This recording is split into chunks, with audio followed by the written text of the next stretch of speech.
नमस्कार दोस्तों, MK Hindi story में आपका स्वागत है। आज की कहानी एक सच्चे प्यार की कहानी है। चलिए तो कहानी शुरू करते हैं।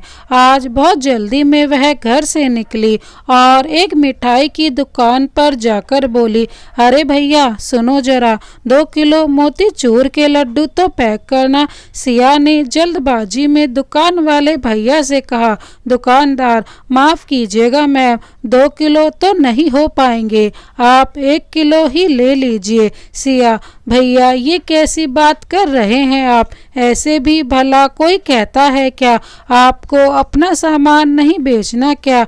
दुकानदार, अरे नहीं मैम, दरअसल अभी अभी एक भैया ने 5 किलो मोतीचूर के लड्डू पैक कराए हैं और ज़्यादा का स्टॉक हमारे पास है नहीं, बस 1 किलो ही मिल सकते हैं, आप कहो तो पैक करा दूं। सिया, भैया मुझे ज़रूरत 2 किलो की है और बहुत इमरजेंसी है और इतना वक्त भी नहीं है कि मैं कहीं और से लूं, इसीलिए आपके पास ही आई हूं। आप मुझे बताइए किसने खरीदे हैं, मैं उनसे बात करती हूं, अगर कुछ हो जाए तो अच्छा है। दुकानदार, उधर वो भैया पीछे वाले गेट पर हैं, वहीं पर अपनी मिठाई पैक करवा रहे हैं, आप जाकर बात कर लीजिए। सिया, ठीक है भैया, आप रुकिए, मैं अभी आती हूँ उनसे बात करके। सिया पिछले दरवाजे पर जाकर एक महाशय जो खड़े थे उनसे बोली, excuse me sir, 5 kilo motichoor के लड्डू लिए थे आपने क्या? आप प्लीज़ 5 की जगह सर 4 किलो लड्डू ले सकते हैं। दरअसल मुझे 2 किलो लड्डू की ज़रूरत है और दुकान में सिर्फ 1 किलो है, अगर आप 4 किलो ले लें तो मैं 2 किलो ले पाऊंगी। प्लीज़ सर, क्या आप मेरी हेल्प कर सकते हैं? सिया एक ही सांस में सारा कुछ बोल गई। जो महाशय मिठाई पैक करा रहे थे उनके मुंह पर मास्क लगा था। जैसे ही उन्होंने मुड़कर सिया की तरफ देखा तो उनकी आंखें सिया पर ही ठहर गईं और सिया की बातें और सूरत उन्हें ले गई पिछले कुछ यादों में। ये शख्स कोई और नहीं, सिया का बहुत अच्छा दोस्त, या यूँ कहो दोस्त से कुछ ज़्यादा, बहुत ज़्यादा ही था वो आरव ने जैसे ही सिया को देखा वो तो मानो जैसे कुछ देर के लिए पुतला ही बन गया हो। तभी दुकान वाले भैया ने कहा, सर बताइए फिर 4 किलो लड्डू पैक कर दूं क्या? आरव मानो जैसे कुछ बोलने की हालत में ही नहीं था। सिया ने आरव को नहीं पहचाना क्योंकि उसके चेहरे पर मास्क लगा था, पर आरव ने सिया को पहचान लिया था। आरव ने सिया की तरफ देखते हुए दुकान वाले से कहा, ये जैसा कह रही हैं वैसा ही करो। ये सुनकर सिया खुशी से झूम उठी और बोली, आपका बहुत बहुत thank you sir, thank you thank you thank you so much. आप नहीं जानते आपने मुझ पर कितना बड़ा एहसान किया है, अगर आप ये नहीं करते तो मैं आपको बता नहीं सकती। खैर जो हुआ उसके बारे में सोचना ही नहीं चाहिए। आपका thank you so much sir.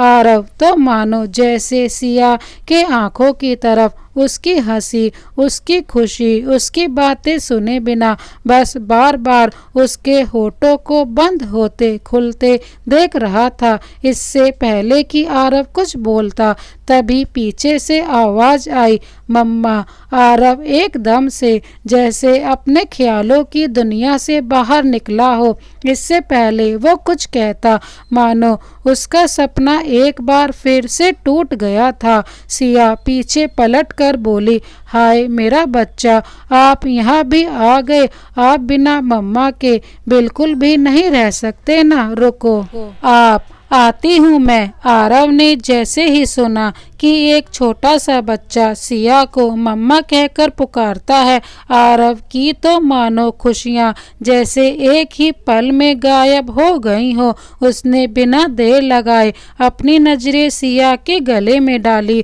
वहाँ उसे कोई मंगलसूत्र नहीं दिखाई दिया और उसके अगले ही पल उसने सिया की मांग में देखा, वहाँ भी उसे कोई सिंदूर दिखाई नहीं दिया। उसे कुछ समझ ही नहीं आया कि आखिर हो क्या रहा है, सिया की शादी हो गई है या नहीं हुई। वह कुछ समझ नहीं पा रहा था। तभी दुकानदार ने कहा, यह लीजिए भैया, आपके लड्डू पैक हो गए हैं। आरव जैसे अपने ख्यालों से बाहर निकला हो, सिया बच्चे के साथ अपनी बातों में लग गई।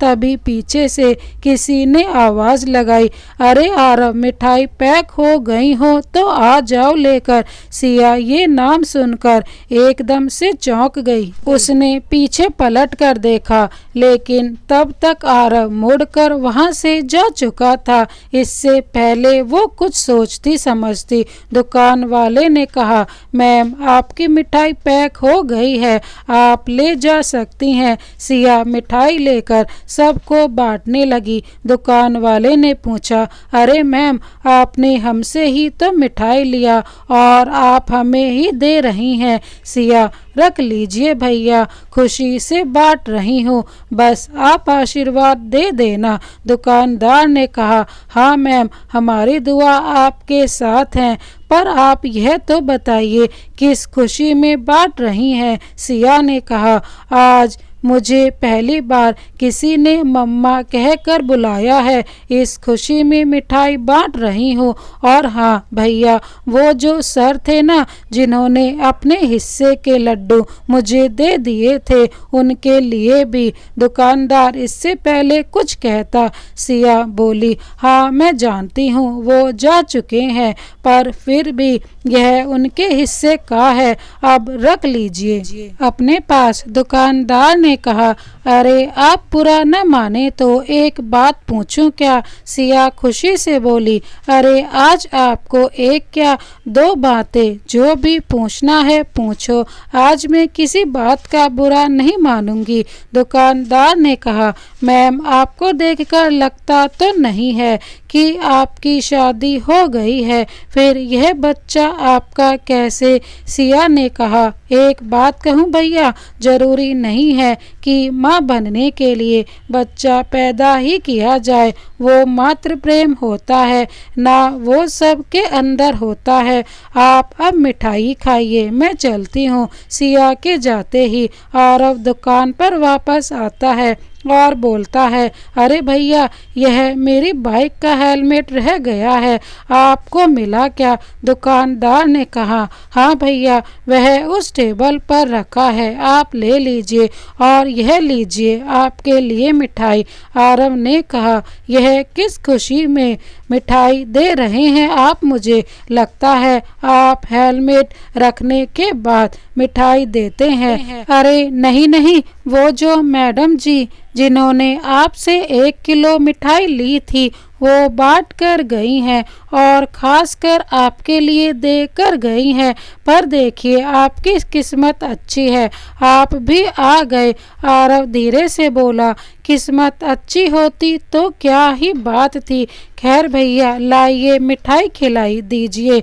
अब वैसे आप बताइए, किस खुशी में मिठाई बांट रही थी वो मैडम? दुकानदार ने कहा, अरे भैया, आज उनको उस बच्चे ने पहली बार मम्मा कहा था, इस खुशी में मिठाई बांट रही थी।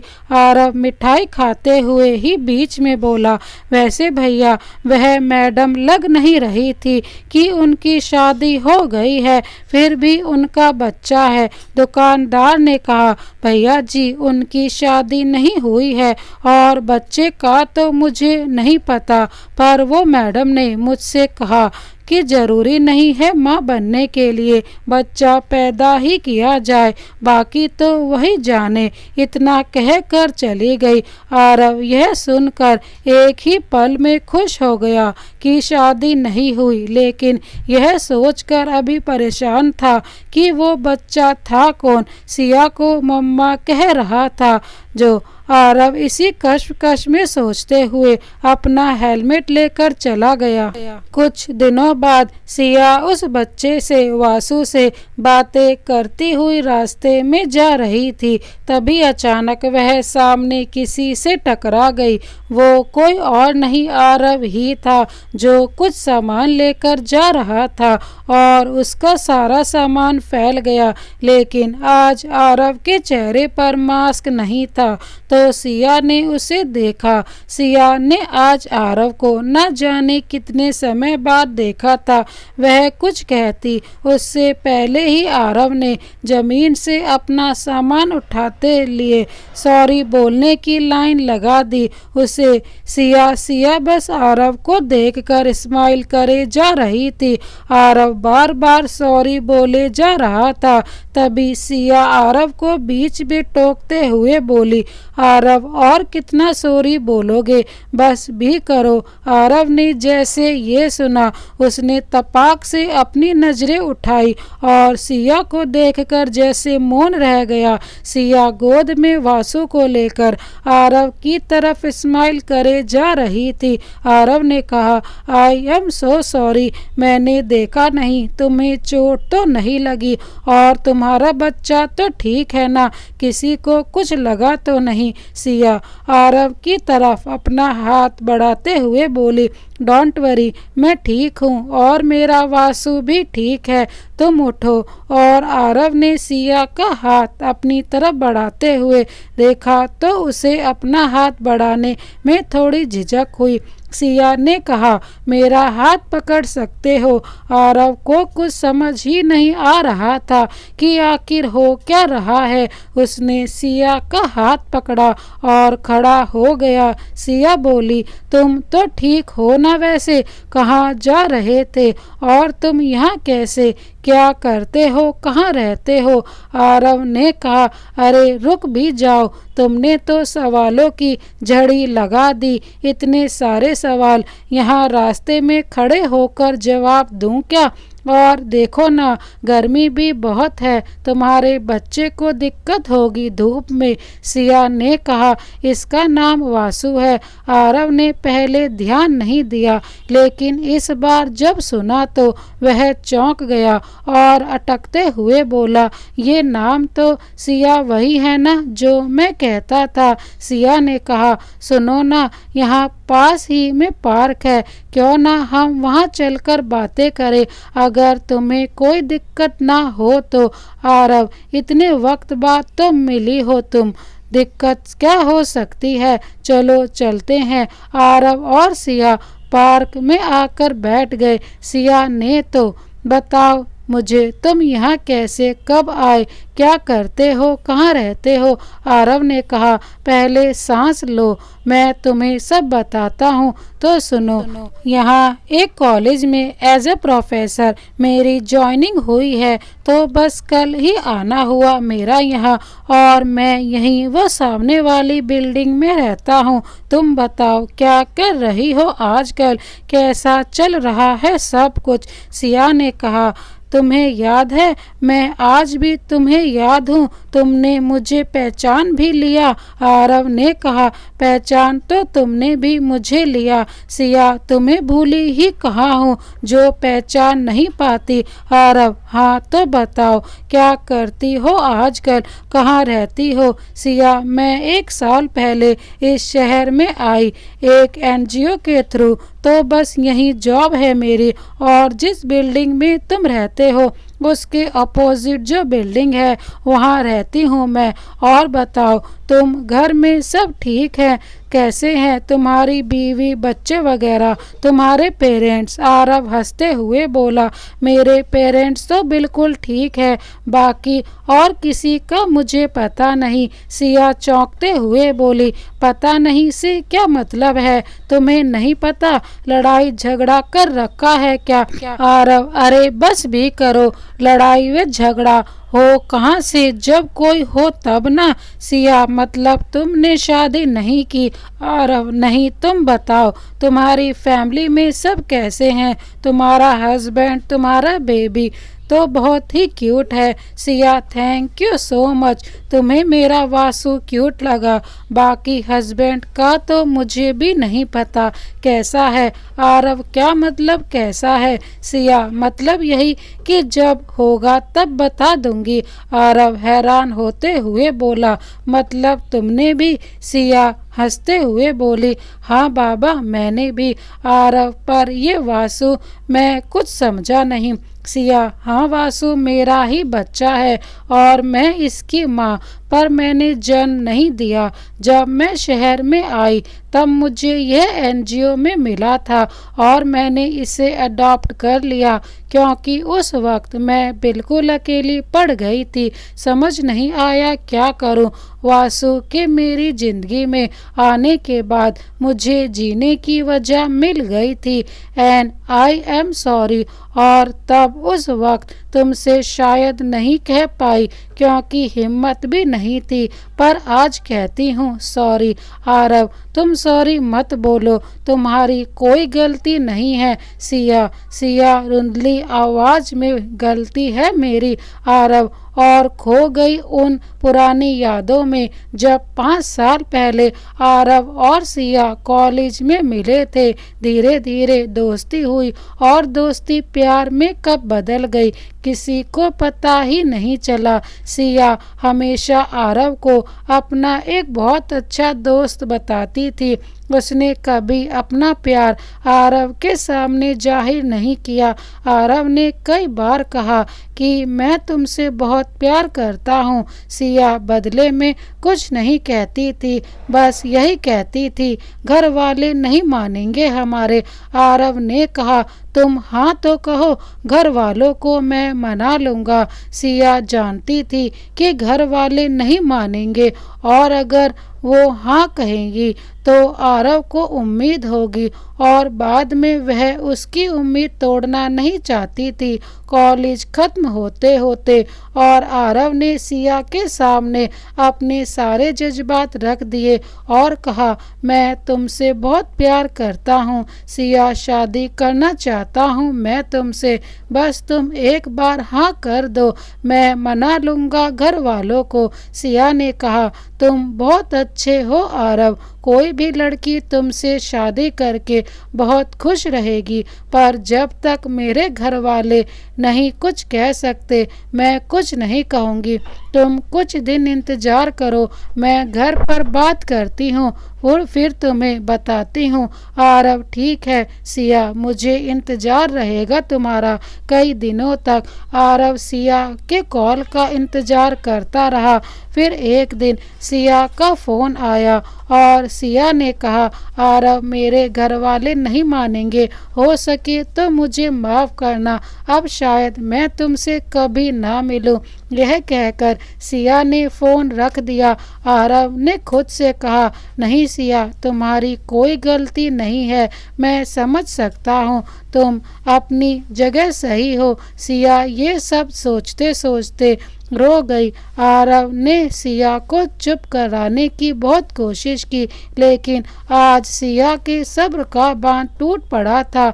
जो आंसू उसने बरसों तक अपने अंदर छुपाए रखी थी, आज वे सब बाहर निकल आए थे। सिया रोते रोते बोली मुझे माफ़ कर दो आरव, मैं कभी तुम्हारे प्यार को समझ ही नहीं पाई। आरव ने कहा सिया प्लीज़ चुप हो जाओ, नहीं तो मैं उठकर चला जाऊंगा अगर तुम चुप नहीं हुई ना। सिया नहीं प्लीज़ तुम कहीं मत जाओ, और आरव का हाथ पकड़कर उसे रोक लेती है। मैं देखो अब नहीं रोती, देख लिया ना। आरव ने कहा यह आंसू साफ करो और स्माइल करके दिखाओ मुझे। सिया झट से आंसू साफ कर स्माइल करने लगती है। तभी आरव और सिया एक साथ बोले तुम बताओ तुमने शादी क्यों नहीं की, और बाद में हंस पड़े। सिया बोली पहले तुम बताओ, आरव ने कहा। सिया, मेरी पहली पसंद और आखिरी प्यार तुम ही थी। तुम्हारे बाद किसी और के बारे में सोचा ही नहीं और ना ही कभी मन किया। तुम बताओ, तुमने क्यों नहीं की? सिया, तुम्हारे बाद मैंने अपना सारा ध्यान पढ़ाई में, फ्यूचर में लगा दिया। फिर मैंने एक NGO ज्वाइन किया। वहाँ का वक्त कब निकल जाता पता ही नहीं चलता था। फिर जब यहाँ आई शहर में तो थोड़ा अकेलापन महसूस हुआ और मुझे फिर वासु मिला तो लगा शायद यही कमी थी। आरव इससे पहले कुछ कहता, सिया बोल पड़ी, हाँ मुझे पता है तुम क्या सोच रहे हो और तुम क्या कहोगे अब। यह वही नाम है जो तुम हमेशा मजाक में कहते थे कि मुझे अपने बच्चे का नाम वासु रखना है, तो बस वही रख दिया मैंने। इसी बहाने तुम भी मेरे साथ ही थे। आरव का दिल भर आया, लेकिन उसने बातें घुमाते हुए कहा, यह सब बातें ठीक है, अपनी बताओ, घर कब आ रही हो घूमने? मेरी माँ हमेशा से तुमसे मिलना चाहती थी। अब जब बताऊंगा कि तुम यहीं हो तो बहुत खुश हो जाएंगी। जल्दी बताओ कब आ रही हो? सिया बोली, आज तो नहीं हो पाएगा, कल शाम को आऊं तो चलेगा क्या? आरव, चलेगा नहीं दौड़ेगा, तुम बस मुझे फोन कर देना, मैं खुद तुम्हें लेने आ जाऊंगा। सिया, अरे नहीं, मैं आ जाऊंगी, तुम बस मुझे अपनी बिल्डिंग से पिक कर लेना। आरव, अपना नंबर दो पहले, तभी कुछ हो सकता है। सिया अपने सर पर हाथ मारते हुए बोली, अरे हाँ, मैं तो भूल ही गई, मेरा नंबर नोट करो। और फिर बोली, अच्छा ठीक है, मैं अब चलती हूँ, कल मिलते हैं। आरव, और हाँ, कल भी मोतीचूर के लड्डू लेकर आना, मगर इस बार किसी और से मत कहना कि आप कम ले लीजिए। यह सुनकर सिया चौंक गई और बोली, क्या मतलब? मैं समझी नहीं। मतलब यही कि कल जिसके लड्डू तुमने कम करवाए थे। आरव हंसते हुए बोला, मैं वही था। सिया हैरान होते हुए बोली, तुमने मुझे पहचाना नहीं? आरव, पहचान तो लिया था, लेकिन उससे पहले कुछ कहता। वासु ने तुम्हें मम्मा कह के बुलाया तो कुछ कहने की हिम्मत ही नहीं हुई। खैर वो सब जाने दो, मैं तुम्हें छोड़ दूं क्या? सिया, नहीं, पास में एक आंटी के यहाँ जा रही हूँ, मुझे कुछ काम है, मैं तुम्हें कल शाम को मिलती हूँ। और चली जाती है। अगले दिन शाम को सिया आरव की बिल्डिंग के बाहर आकर उसे फ़ोन करती है। आरव तो बेसब्री से सिया का इंतजार कर रहा था और आकर सिया को ले जाता है और घर जाकर अपनी माँ से मिलवाता है। आरव की माँ सिया से मिलकर बहुत खुश हो जाती हैं। आरव कहता है, सिया तुम माँ से बातें करो, मैं कुछ देर वासु के साथ समय बिता कर आता हूँ। और वासु को लेकर छत पर चला जाता है। सिया की माँ कहती है, बेटा कैसी हो तुम? अच्छा हुआ जो भगवान ने तुम्हें आरव से मिला दिया। आज बहुत दिनों बाद उसे खुश देख रही हूँ। आरव तो तुम्हारे जाने के बाद जैसे बिल्कुल ही अकेला हो गया था और शादी तो उसने कभी की ही नहीं और अब तो करना भी नहीं चाहता है। मैं उससे कहते थक गई हूँ, पर भगवान को कुछ और ही मंजूर था। मेरे आरव की जिंदगी उजड़ गई। और कहते कहते रुक गई। सिया हैरान होते हुए बोली, क्या मतलब आंटी? मैं समझी नहीं। आरव की माँ बात पलटते हुए बोली, अरे कुछ नहीं बेटा, ये बताओ तुम क्या खाओगी? सिया उनका हाथ पकड़कर बोली, नहीं आंटी, आप अब बात घुमा रही हैं, आप मुझे बताइए क्या बात है? कुछ तो है, कल मैंने भी नोटिस किया और आरव जब मुझसे बात कर रहा था कुछ तो था जो मुझसे छुपा रहा था, पर मैंने उसे नहीं पूछा क्योंकि इतने दिनों बाद मिले थे तो मैं इतना कुछ नहीं पूछ पाई।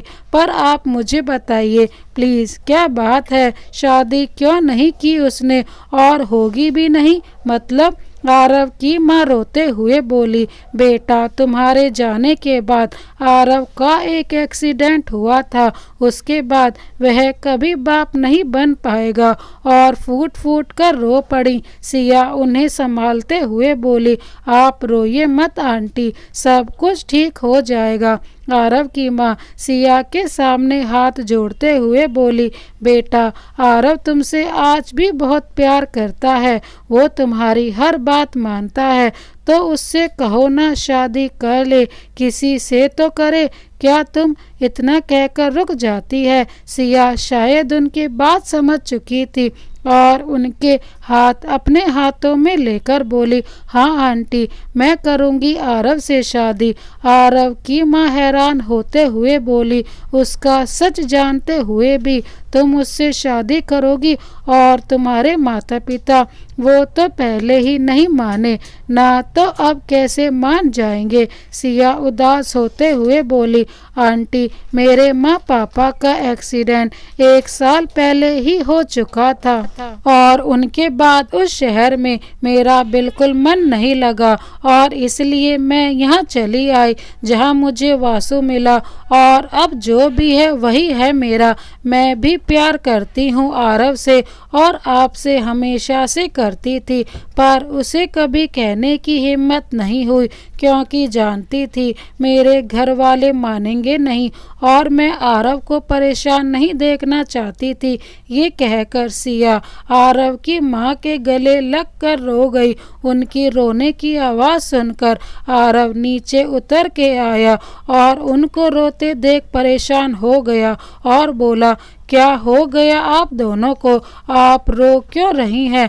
आरव की माँ अपने आंसू पोंछते हुए बोली, कुछ नहीं बेटा, यह खुशी के आंसू हैं। ये है ना मेरी बहू अभी से रुला रही है, मुझे शादी के बाद क्या करेगी? आरव बोला, अरे सिया तुम्हें क्यों रुलाएगी? और बोलते बोलते रुक गया। ये क्या कहा आपने? क्या कहा माँ आपने? आपकी बहू मतलब? मैं कुछ समझा नहीं। आरव की माँ बोली, जो तूने सुना वही। सिया वासु को अपनी गोद में लेकर शर्मा गई। आरव अटकते हुए बोला, पर माँ आप तो जानती है ना मैं शादी नहीं कर सकता। तभी सिया आरव का हाथ पकड़ते हुए बोली, मैं जानती हूँ यार, और जैसे माँ बनने के लिए बच्चे को जन्म देना जरूरी नहीं है, वैसे ही पिता बनने के लिए भी जरूरी नहीं कि आप उसके लिए ठीक हो। जैसे मैं वासु को जन्म दिए बिना ही माँ बन सकती हूँ, तो क्या तुम उसके पिता नहीं बन सकते? आरव बोला, पर तुम्हारे पेरेंट्स नहीं मानेंगे। सिया आरव की माँ उसे रोकते हुए बोली, बेटा सिया के माता पिता अब इस दुनिया में नहीं है। सिया अब हमारी जिम्मेदारी है। और वासु को अपनी गोद में लेकर बोली, तुम दोनों बातें करो, मैं मिठाई लेकर आती हूँ। आरव बोला, सिया तुम कहीं माँ की दबाव में आकर या माँ की बातों में आकर तो नहीं बोल रही हो ना? अगर ऐसा है तो जो भी हो मुझे सच बता दो, मैं तुम्हारे साथ ऐसा नहीं कर सकता।